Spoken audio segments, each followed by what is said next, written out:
आपल्या परिसरातील ताज्या बातम्या आणि घडामोडी सर्वात अगोदर पाहण्यासाठी कर्जत अपडेटला सबस्क्राइब करायला विसरू नका। सुधाकर भाऊ फाउंडेशन आणि रायगड जिल्हा कॅरम असोसिएशन यांच्या संयुक्त विद्यमाने रायगड जिल्हा मानांकन कॅरम स्पर्धा 2025-26 या प्रतिष्ठेच्या स्पर्धेचं आयोजन करण्यात आलंय। कर्जत येथील राष्ट्रवादी काँग्रेस जनसंपर्क कार्यालयात आज सकाळी या स्पर्धेचे उद्घाटन पार पडले।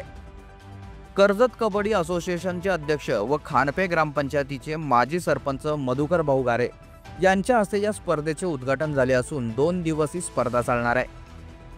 या स्पर्धेद्वारे खेळाडूंना जिल्हा स्तरावर आपले कौशल्य सिद्ध करण्याची संधी मिळणार असून स्पर्धेचे आयोजन आणि नियोजन अतिशय नेटके करण्यात आले आहे। या स्पर्धेचे आकर्षण ठरले कॅरम विश्वातील दिग्गज खेळाडूंची उपस्थिती।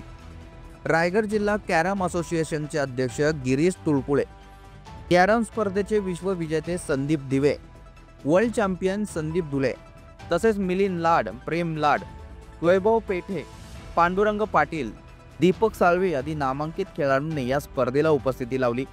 विशेष म्हणजे पोलीस खात्यातर्फे प्रथम पारितोषिक पटकावणारे पोलीस उपनिरीक्षक वाघमारे यांनी देखील या कार्यक्रमाला भेट देत खेळाडूंना शुभेच्छा दिल्या। या स्पर्धेचा बक्षीस वितरण समारंभ रविवार दिनांक 8 जून रोजी सायंकाळी पार पडणार आहे। यावेळी विजयी खेळाडूंना गौरवण्यात येणार आहे। दरम्यान सुधाकर भाऊ फाउंडेशनने याआधीही विविध क्षेत्रांमध्ये सामाजिक उपक्रम हाती घेतले आहेत। या कॅरम स्पर्धेच्या माध्यमातून त्यांनी गावागावातील खेळाडूंना व्यासपीठ उपलब्ध करून दिले आहे। या उपक्रमामुळे नवोदित खेळाडूंना जिल्हा आणि राज्य पातळीवर झेप घेण्यासाठी नवा आत्मविश्वास मिळणार असल्याचं आयोजकांनी यावेळी बोलून दाखवलं।